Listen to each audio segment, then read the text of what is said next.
નમસ્કાર મિત્રો, મારી યુટ્યુબ ચેનલ સંજય પટેલમાં આપનું હાર્દિક સ્વાગત છે। બાળ મિત્રો, આજે આપણે ધોરણ 4 વિષય છે ગણિત, તેમાં પ્રકરણ 9, તેનું નામ છે અડધું અને પા, જેની સ્વઅધ્યયન પોથી જે આ વર્ષે નવી આવેલી છે તેનું સંપૂર્ણ સોલ્યુશન સરળ રીતે તમને સમજાય તે રીતે આપણે આ વિડીયોની અંદર જોવાના છીએ। પરંતુ તે પહેલાં જે મિત્રો અમારી ચેનલમાં નવા છે, જેમણે હજુ સુધી અમારી ચેનલને સબસ્ક્રાઇબ નથી કરી તે અમારી ચેનલને જરૂર સબસ્ક્રાઇબ કરે, વિડીયો લાઇક કરે, શેર કરે અને બેલ નોટિફિકેશન આઇકોન ઓન કરે, જેથી અમારા દરેક નવા વિડીયોની નોટિફિકેશન તમારા મોબાઈલની સ્ક્રીન પર મળી શકે। મિત્રો, આ દરેક વિડીયોનું પીડીએફ સ્વરૂપે સોલ્યુશન મેળવવા માટે તમારા મોબાઈલના પ્લે સ્ટોરમાં વિશ્વગુરુ સંજય પટેલ સર્ચ કરી તમે ઇન્સ્ટોલ કરી શકશો। તદ્દન ફ્રી એપ છે, કોઈપણ પ્રકારનો ચાર્જ આપને એપ્લિકેશન વાપરવાનો ચૂકવવાનો નથી। સૌપ્રથમ સ્વઅધ્યયન પોથી પર ક્લિક કરી ધોરણ 4 પસંદ કરી વિષય ગણિત પર ક્લિક કરતા વિડીયોના ઓપ્શન પરથી તમે વિડીયો જોઈ શકશો। પીડીએફના ઓપ્શન પરથી તમે પીડીએફ સ્વરૂપે સોલ્યુશન મેળવી શકશો। ખૂબ જ સારી એપ છે, એકવાર જરૂર ડાઉનલોડ કરીને જોજો। તો ચાલો સ્વઅધ્યયન પોથી પ્રકરણ 9 તેનું સોલ્યુશન જોઈએ। સૌપ્રથમ છે પ્રશ્ન 1, આપેલા અપૂર્ણાંક જેટલી વસ્તુમાં ગોળ કરવાનું છે। એનો મતલબ 1/2 એટલે કે અડધું, જે કુલ 2 ભાગ કરવાના છે, આ 2 ભાગ થયા કુલ, એમાંથી એક ભાગ ઉપર તમારે આ રીતે ચોરસ કરવાનું છે। વર્તુળ કીધું છે પણ આપણે અહીંયા ચોરસ કરીશું। 4 ભાગ છે, અહીંયા કેટલા છે લાઈન, 1 2 3 અને 4 લાઈન છે, એમાંથી કેટલા ભાગમાં કરવાની છે, 3 ભાગમાં કરવાની છે। તો આ 3 ભાગની અંદર આપણે આ રીતે કરીશું। અહીંયા છે 4 ભાગ, તો અહીંયા 4 ભાગ કરીએ આપણે। આ 1 2 3 અને 4 ભાગ છે, તેમાંથી એક ભાગમાં ચોરસ કરવાનું છે। આ 4 છે, 4માંથી એકમાં કરવાનું છે, તો આ રીતે તમારે કરવાનું છે। રંગીન ભાગને અપૂર્ણાંક સ્વરૂપે લખો। રંગીન ભાગ, તો અહીંયા સૌથી પહેલાં જેટલા ભાગ હોય એના રંગીન ભાગ કરવાના છે અને તેને અપૂર્ણાંકમાં લખતા અહીંયા 3/4 આવશે અને આની અંદર 1/4 આવશે। ત્રીજાની અંદર 1/2 આવશે। ત્રીજું છે યોગ્ય જોડ બનાવી ડી ખાનામાં લખવાનું છે। આ 1/2 એટલે કે અડધો ગ્લાસ હોય એવું તમારે શોધવાનું છે। તો આ ખ છે તે 1/2 એટલે અડધો ભરેલો છે, અડધો ખાલી છે, અને બી એટલે અડધો થશે। તે જ રીતે 1/4 એટલે કે આખા ગ્લાસમાંથી અડધાનું અડધું, તો આ ક અને સી આવશે, પા, એ જે અહીંયા લખવાનું છે। 3/4, તો 3/4 એટલે ચોથાનો 3 ભાગ ભરેલા હોય તેવું છે। તો આ 3/4 તેમાં આવશે આ ઘ અને તેમાં આવશે એ પોણો, આ રીતે। હવે 1 છે એટલે આખો ગ્લાસ ભરેલો છે, તો આખા ગ્લાસ માટે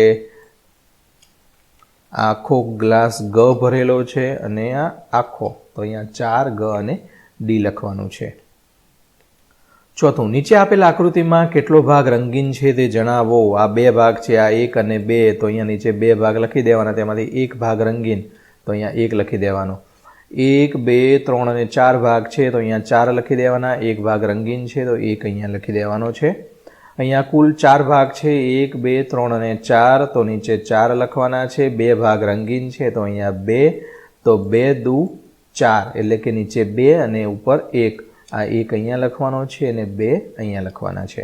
તે જ રીતે અહીંયા આખો ભાગ રંગીન છે, આખો એટલે 3 ભાગ છે, એમાંથી 3 રંગીન છે, તો અહીંયા થશે 3 એકા 3, તો 1/1 એટલે 1 જ જવાબ આવે। અહીંયા 1/4 આવશે, છઠ્ઠામાં 3/4 આવશે। પાંચમું છે આપેલ અપૂર્ણાંક અનુસાર આકૃતિમાં રંગ પૂર્ણી કરવાની છે। અહીંયા 2 અને 1, 1/2 એટલે કે 1 2 3 અને 4 ભાગ છે, તો 4ના અડધા 2, તો આ 2ની અંદર તમારે રંગ પૂરવાનો છે। અહીંયા 4 આપેલા છે, 1 2 3 અને 4, તો નીચે 4 છે, 4માંથી 3 ભાગમાં રંગ પૂરવાનો છે, તો આપણે આ 3 ભાગની અંદર રંગ પૂરી દીધેલો છે। 4 છે, તો 4 અહીંયા 8 ખાના છે, તો 4 8 ખાનાના અડધા કરો, તો અહીંયા 4ના અડધા એટલે કે 1ના કરવાના છે ડબલ, તો અહીંયા 2 ખાનામાં રંગ પૂરવાનો છે। તે જ રીતે ચોથાની અંદર તેમાં 1/2 છે, એટલે કે આ 2 લાઈન આપેલી છે, 2માંથી 1 લાઈનમાં રંગ પૂરવાનો છે। 4 છે, તો અહીંયા 8 ખાના આપેલા છે, તેમાં 3, તો અહીંયા 3ના ડબલ કરવા પડે, તો 6 ખાનામાં રંગ પૂરવાનો છે। અહીંયા 4 ખાના આપેલા હશે, 4માંથી 1માં રંગ પૂરવાનો છે. આ રીતે તમે કરી શકશો. માગ્યા મુજબ જવાબ આપવાના છે. તો ગુલાબી રંગના વર્તુળ કુલ વર્તુળનો કેટલામો ભાગ દર્શાવે છે? તો 1/4.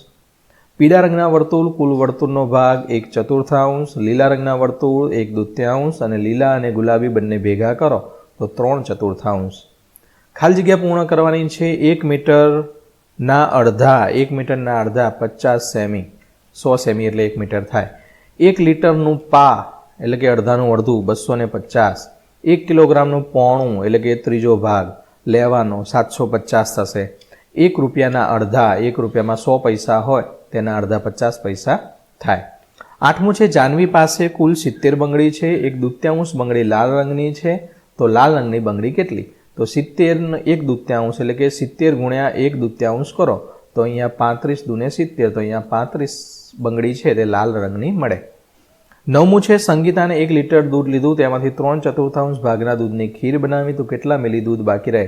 1 લીટર એટલે 1000 મિલી થાય. તો 1000 ગુણ્યા 3/4, તો છેદ ઉડાડતા 750 મિલી મળે. તો 1000માંથી 750 મિલીની ખીર બનાવી તો 250 મિલી દૂધ બાકી રહ્યું. 10મું છે હિના પાસે 1 મીટર રિબિન છે. 1 મીટર એટલે 100 સેમી થશે. ચોથા ભાગની રિબિન અનિતાને આપે છે એટલે કે 100 ગુણ્યા 1/4 કરવાનો, 25 ચોક 100. તો 25 સેમી છે અનિતાને આપી દીધી. કેની પાસે કેટલી રિબિન વધી? તો 100માંથી 25 બાદ કરો તો 75 સેમી રિબિન હિના પાસે વધશે. 11મું છે અનિલ પાસે 8 ભમરડા છે. 2 ભમરડા વાદળી રંગના છે. તો વાદળી રંગના ભમરડાને અપૂર્ણાંકમાં લખો તો 1/4 ભમરડા વાદળી હોય.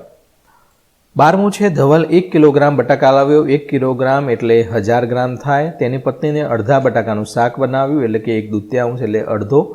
1000 ગ્રામ હતા તેને 1/2 કરો તો 500 ગ્રામ બટાકાનું શાક બનાવ્યું. તો કેટલા બટાકા બાકી રહ્યા? 1000માંથી 500 બાદ કરો તો 500 ગ્રામ બટાકા બાકી રહ્યા. 13મું છે નીચેનામાંથી કઈ આકૃતિ 1/4 આચ્છાદિત ભાગ દર્શાવતી નથી? ઓપ્શન સી આવશે. 14મું છે યોગેશભાઈ એક હોટલમાં જમવા જાય છે. તે હોટલમાં ફિક્સ ડીશ 100 રૂપિયા છે. હોટલ માલિક તેમને 3/4 વળતર આપે છે. કેટલા રૂપિયા ચૂકવવા પડે? તો 25 રૂપિયા. 15મું છે એક નીચે આપેલું બોક્સ છે, તેમાં 4 ખેલાડીની મેચની વિગત છે. કયો ખેલાડી અડધી મેચ જીત્યો? તો બી 2 નંબર એટલે કે બી ઓપ્શન બી આવશે 2. 16મું છે કેતનને 20 રૂપિયાવાળી એક પેન ખરીદવી છે. દુકાનદારને 5 રૂપિયાના 2 સિક્કા, 2 રૂપિયાના 3 સિક્કા, 1 રૂપિયાના 2 સિક્કા એટલે કે 5 રૂપિયાના 2 સિક્કા એટલે 10 રૂપિયા થશે. 2 રૂપિયાના 3 સિક્કા એટલે 6 રૂપિયા અને 1 રૂપિયાના 2 સિક્કા એટલે 2 રૂપિયા અને 50 પૈસાના 3 સિક્કા એટલે 50 પૈસાના 3 એટલે 1.5 રૂપિયો થયો. આ બધાનું કુલ સરવાળો કરો તો 19.50 રૂપિયા થાય. અધ્યયન નિષ્પત્તિ આધારિત સર્વગ્રાહી મૂલ્યાંકન, તેમાં પહેલું તેમાં 1/2 છે, બીજામાં 3/4, ત્રીજામાં 1/3. આપેલ અપૂર્ણાંક અનુસાર આકૃતિમાં રંગ પૂરવાનો છે. તો અહીંયા 1/4માં આ રીતે તમે રંગ પૂરી શકશો. 1/2માં અડધા ભાગમાં રંગ પૂરવાનો છે. 3/4 એટલે કે આ 4 છે તો અહીંયા 4 ભાગ આપેલા છે, તેમાંથી 3 ભાગમાં રંગ પૂરવાનો છે. આકૃતિ 7 અને 8ના જવાબ આપો. તેમાં 7મું છે ત્રિકોણની કુલ સંખ્યાનો આકારનો કેટલામો ભાગ 1/2 અને ચોરસનો 1/4 ભાગ છે. કોયડા છે. 9મું પિંકી પાસે 18 ચોકલેટ છે. અડધી ચોકલેટ જીમિતને આપે છે. કેટલી ચોકલેટ બાકી વધે? અડધી આપે એટલે કે અડધું એટલે 1/2. 18 ગુણ્યા 1/2 કરો તો 2 × 9 = 18 તો 9 ચોકલેટ વધે.